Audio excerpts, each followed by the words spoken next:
Neste bloco, a gente vai falar sobre as teorias do conhecimento e taxonomias. A gente precisa conhecer as teorias do conhecimento para planejar adequadamente materiais instrucionais que facilitem o processo de aprendizagem. Então, o vídeo anterior a esse, na qual a gente apresenta os conceitos e os contextos de aprendizagem do material instrucional, é fundamental para o entendimento das teorias. Meu nome é Ana Paula e eu vou estar com vocês nesse processo de videoaula.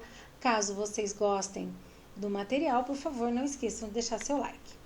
Bom, vamos começar retomando a questão da construção de um material instrucional. A construção de um material instrucional, que é um material que facilita o processo de aprendizagem por meio de estímulos adequados para fazer aquele ciclo do aprendizado do vídeo passado, com o objetivo também de motivar para que o aluno se engaje, se envolva, ele parte por um processo de construção, não é vou pensar e vou fazer. São etapas, e um desses modelos é chamado modelo AD, que é análise, design, desenvolvimento, implementação e avaliação. Tá? Sendo que os 3 primeiros é a da concepção e os 2 últimos da execução. Observem que planejar dá mais trabalho do que fazer, certo? Então vamos lá, qual que é a análise? A identificação do seu público-alvo, o que você quer atingir. O design, que o pessoal acha que é o desenho, não, é a especificação. Quando eu falo que eu tenho design de software, ou um design de um produto, ou design instrucional, ou design thinking, o que a gente está falando é estruturando as especificações do produto, do material. A parte de desenvolvimento, que muitas pessoas fazem confusão com a implementação, mas o que acontece é que a palavra foi traduzida do inglês. Então, desenvolvimento para ele seria como se a gente escolhesse quais materiais ou quais pontos que vai existir no nosso material, qual instrumento, qual ferramenta, tal, para que eu dê tudinho planejado, concebido para a equipe de desenvolvimento de implantação. Então, essa equipe que é multidisciplinar, que vai realmente fazer a minha implementação da construção de um material instrucional. Para a gente chegar nesse ponto, a gente tem que considerar as abordagens pedagógicas, as teorias, as ferramentas, o conteúdo, o público-alvo.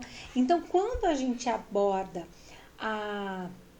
as teorias pedagógicas, as linhas pedagógicas e seus pensadores, é porque na produção de um material instrucional, quando você estiver pensando, seja nele como um todo ou especificando as fases de utilização, talvez seja um momento que você fala assim, eu acho que eu quero, nesse momento vai ser tradicional.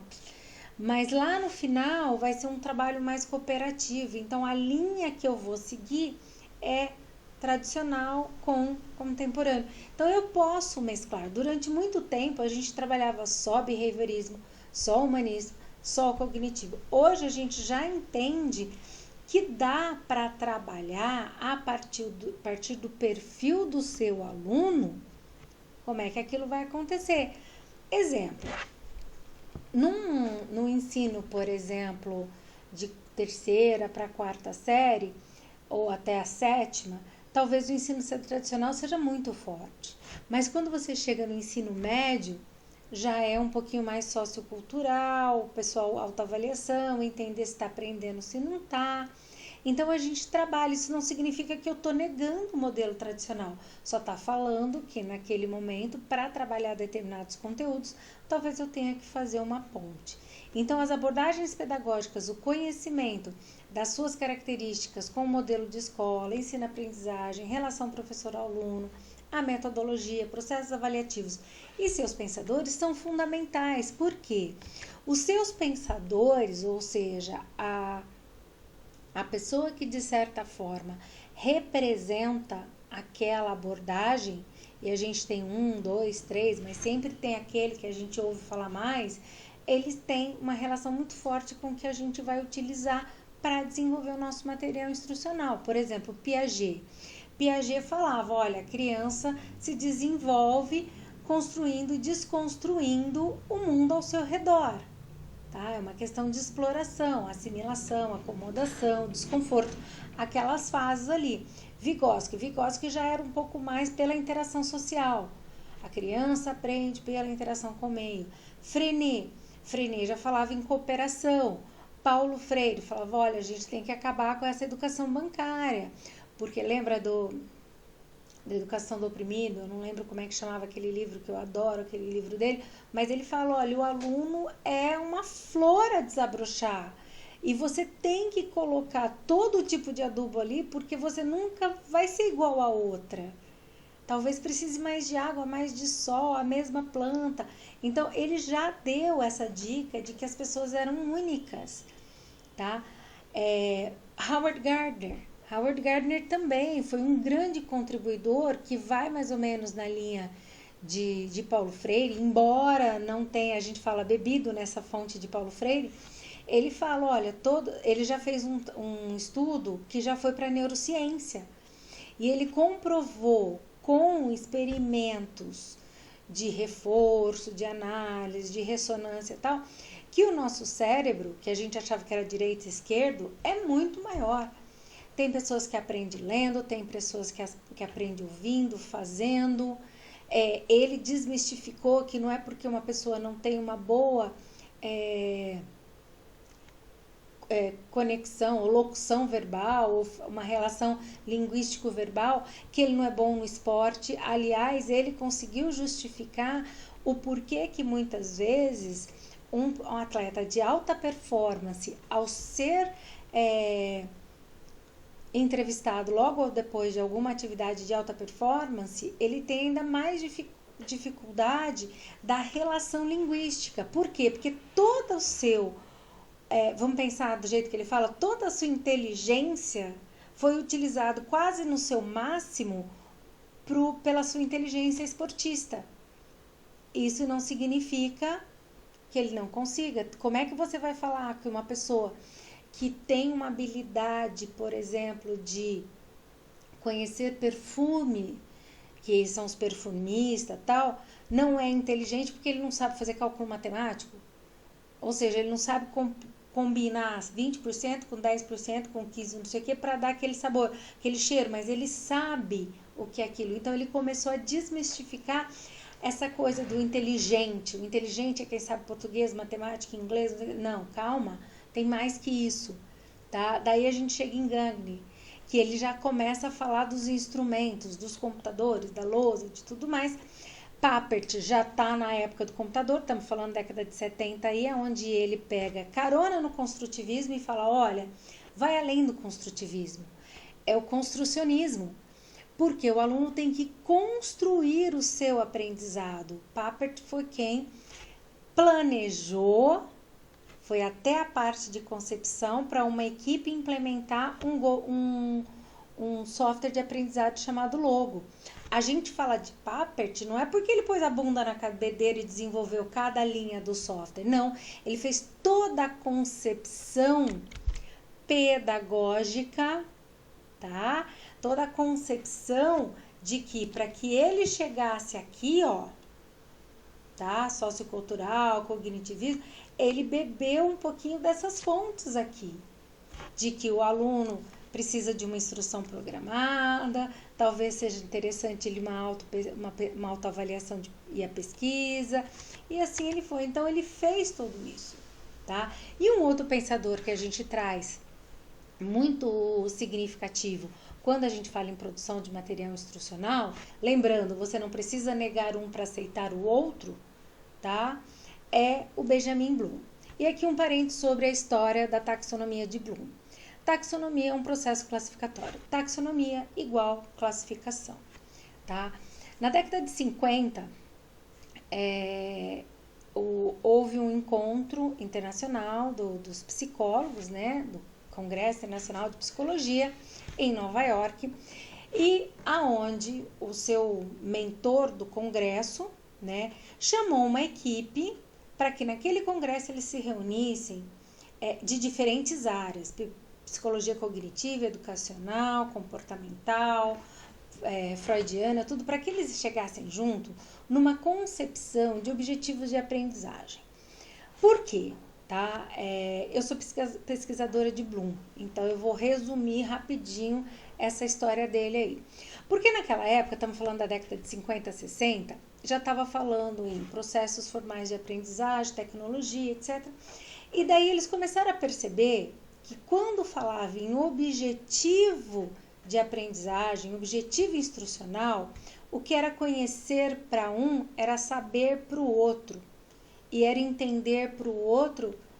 E ele falou, não, a gente tem que definir o que os verbos significam dentro do conceito educacional. Se eu quero que o meu aluno entenda, eu só quero que ele atenda. Apresentar, só apresentar. E aqui uma dica. A contribuição dele, que foi para ser os objetivos instrucionais, ele permeia todo o processo educacional. E por que eu falo da dica? Porque às vezes você vai fazer uma questão aberta ou uma questão de múltipla escolha, preste atenção no verbo. Porque às vezes você lê uma questão de múltipla escolha e fala assim, nossa, essa é verdade, mas essa também é verdade, mas essa também é verdade. Mas volta no verbo. O que ele quer? Ele quer qual é o significado. Então, eu vou procurar nessas 3 que eu acredito estar certa, a que responde a pergunta do enunciado. Isso é dica de questões de múltipla escolha e questões abertas. Em concurso público, tá? E é uma coisa que a gente instrui muito. Por quê? Não necessariamente as outras 4 têm que estar erradas para uma ser verdadeira. A frase é, só existe uma verdadeira. Uma verdadeira de acordo com o meu enunciado.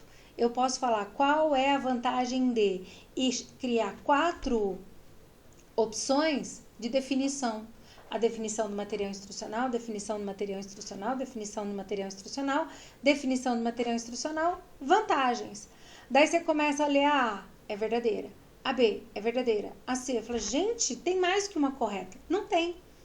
Porque no meu enunciado, o meu objetivo no processo de aprendizagem era você assinalar a correta que descreve a vantagem. Por isso que a grande contribuição dele, tá? Porque ele relacionou o objetivo do aprendizado, o objetivo cognitivo a verbos. E quando a gente fala em objetivo, é ação. Olha, o meu objetivo é que você faça um bolo. Você fez um bolo, você atingiu o objetivo? Não fez, não atingiu. Fez um bolo e ele deu errado. Eu falei para dar certo o bolo? Não, eu falei que você tinha que fazer um bolo. Agora você fala, eu quero que faça um bolo correto. Se você fizer um bolo e der errado, tá errado. Então, o Bloom, a equipe, na primeira fase da pesquisa, eles resolveram dividir, como eram psicólogos, analisavam o ser humano nas suas múltiplas faces, né? Eles dividiram o que era o domínio da aprendizagem, que é o cognitivo, do afetivo e do psicomotor, sempre tendo momentos de intersecção, tá? Mas qual que foi a grande contribuição da equipe inteira, a taxonomia do processo cognitivo, tá? Nele, eles chegaram à conclusão, e chama Bloom porque ele era o responsável pela pesquisa, tá? Mas foram várias pessoas, inclusive essa primeira taxonomia foi década de 50, quando foi na década de 2000, saiu uma adequação dessa taxonomia, não foi uma reescrita, vamos colocar assim, mas quando a gente chegou no ano 2000, já tinha computador, já tinha tablet, falou, olha, a gente precisa olhar para trás e ver esse processo cognitivo. E quem encabeçou a pesquisa da taxonomia de Bloom foi um aluno de graduação do próprio Bloom, que hoje 30, 40 anos depois, era o chefe do departamento de psicologia da universidade. Então, constantemente, ela estudando, e eu tive a felicidade de conhecê-los em 2006, quando eu fui trabalhar num projeto diferenciado com essa equipe. Mas voltando aqui, qual é o processo da taxonomia? Ele fala o seguinte, olha, existe uma crescente para a pessoa aprender. Primeiro ela tem que entender, primeiro ela tem que reconhecer, depois compreender onde se usa, depois usar, para depois ter uma relação não só de desdobrar essa informação, mas julgar valor. O que é esse valor? isso é adequado para mim, isso é adequado para esse contexto, não é? Até chegar no último ponto que ele chama de criação. E aqui uma coisa muito importante, me incomoda muito quando a gente fala criar, tá? Porque como ele fala, existem níveis. Tem criações mais simples, criações mais elaboradas. Mas a criação, quando a gente fala em material instrucional, hoje ele está muito relacionado na inovação de utilizar o que tem, tá? Então, é mais ou menos o seguinte, você vai caminhando ou fazendo com seu aluno que ele caminhe numa crescente. E esse objetivo que ele te ajuda a definir está relacionado com o que você quer. Se você quer que o aluno simplesmente entenda o que quais são as 3 leis de Newton, quais são, ele tem que entender e lembrar. E depois relembrar no dia da prova, falar quais são as 3. Se você quer que ele entenda, ele compreenda que, por exemplo, a primeira lei de Newton, todo movimento tende a permanecer em movimento retilíneo uniforme, etc, etc, que ele entender que é exatamente o que acontece, eu já estou trabalhando a aplicação junto, quando você está num carro e alguém dá uma brecada muito forte e você vai para frente. Isso é a lei de Newton. Seu corpo estava indo na mesma posição do seu carro, houve uma interrupção, mas seu corpo continuou em movimento até que uma força contrária levou ele para trás, tá? Considerando o cinto de segurança, todo o esquema. Então, você começa a entender, compreender para que serve, para aplicar as regras, para entender que é importante quando você for colocar o cinto de segurança, então você vai numa crescente. Então, quando a gente faz um material instrucional, não só a gente tem que entender aonde a gente quer chegar e para quem a gente quer chegar, mas quais são os alicerces, considerando o nosso objetivo e as teorias cognitivas. Então, quando a gente coloca tudo isso num contexto só de planejamento de material instrucional, é para você entender que sim, o aluno é o centro das atenções, mas existe um processo de planejamento que não só você define o público-alvo e os objetivos e quem vai trabalhar, mas também as estratégias pedagógicas desse processo, tá? Quando a gente tem atividades práticas presenciais, muitas vezes eu dou para a gente trabalhar uma tabela parecida com essa, onde você vai, a partir do que você quer, eu falo de nível de Bloom porque é o objetivo. Eu quero que ele apresente, depois eu quero que ele faça exercício, depois você vai definindo o que você quer. Por isso que você precisa conhecer não só o que eu expliquei aqui, foi muito superficial, mas o conteúdo do material de taxonomia, assim como as teorias cognitivas, para entender qual conteúdo vai aonde. Considerando seu público-alvo, você consegue planejar utilizando as ferramentas e os instrumentos que a gente falou, didática, computador, lousa, giz, e daí você vai se organizando, porque o grande objetivo é a concepção, porque como eu disse, é o trabalho mais difícil, é você pensar em tudo isso e propor uma situação inovadora dentro daquele contexto que motive os seus alunos para que ele aprenda e que haja uma mudança de comportamento, e essa mudança de comportamento muitas vezes vai levar ao que a gente chama de aprendizagem a longo prazo, porque na hora que ele aprende, ele consegue perceber essa mudança, esse conhecimento que foi estimulado por um material instrucional, é como se fechasse uma casinha, ele está fechado, pronto para receber outros conhecimentos a partir dele. Espero que tenham entendido e qualquer coisa estou à disposição.